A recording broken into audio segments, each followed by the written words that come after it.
Miss a lot. Fox 26 News at 5 starts now. We begin tonight with an amazing story of identity theft that went on for more than a decade. Good evening, I'm Melinda Spalding. And I'm Don Teague. Thanks for joining us, everyone. Investigators say the thief used the victim's information to buy a house, and he has been living in it for years. Isaiah Carey is in our newsroom with the story you'll see only on Fox.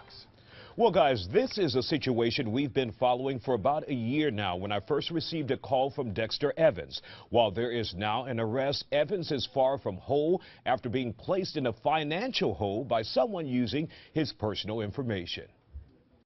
Never. Dexter Evans says his life has been a nightmare for the last 12 years. He says he's been denied the American dream he worked so hard to try and achieve. Totally betrayed by the system. We have all these computers. If we got A, B, and C in place, how is it you miss it? Here's what Evans and Harris County investigators say the system missed.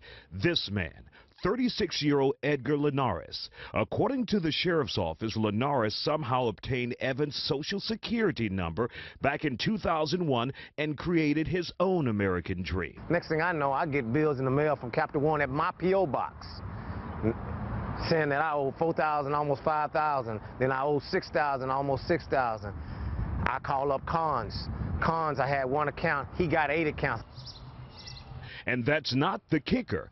Evans also learned Linares purchased this house in Harris County back in 2001, now valued at $120,000. Investigators say that house was purchased under Linares' name, but using Evans's social security number. The gentleman admitted the fact that he used this number, the social security number, that wasn't his. He knew it wasn't his, that it didn't belong to him, and yet he still used it. Investigators believe Linares arrived in America illegally, and because he had no social security number, he used one belonging to Evans.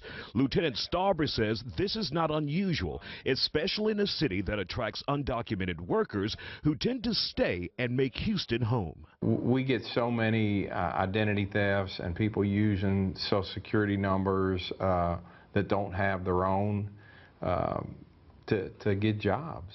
In Linares' case, to get over $10,000 in credit and a home. Evans says he learned about the fraud when he was denied a checking account because Linares already had one at a local bank.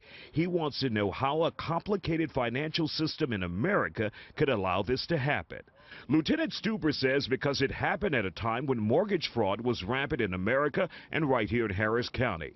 Lenders were just rubber stamping approval letters, and he believes that's how Linares was able to get a home loan from Wells Fargo Bank with no questions asked. In essence, the loan was obtained under false pretenses, so it's not a good loan. But for now, Linares and his family remains in the Harris County home. That's after he was booked and charged with false statements to obtain credit. As for Evans, he lives in an apartment and drives a beat-up truck because he says his credit has been hijacked. In his case, like I said, everything you done did everything fraudulent to create a new life for yourself and your family, which is destroying another family. Now, Evans says now he needs the help of an attorney to help him straighten out his credit and name. In the meantime, investigators say that house will likely be seized by the bank. As for Linares, he faces a state jail felony if convicted in this case. Isaiah Carey, Fox 26 News.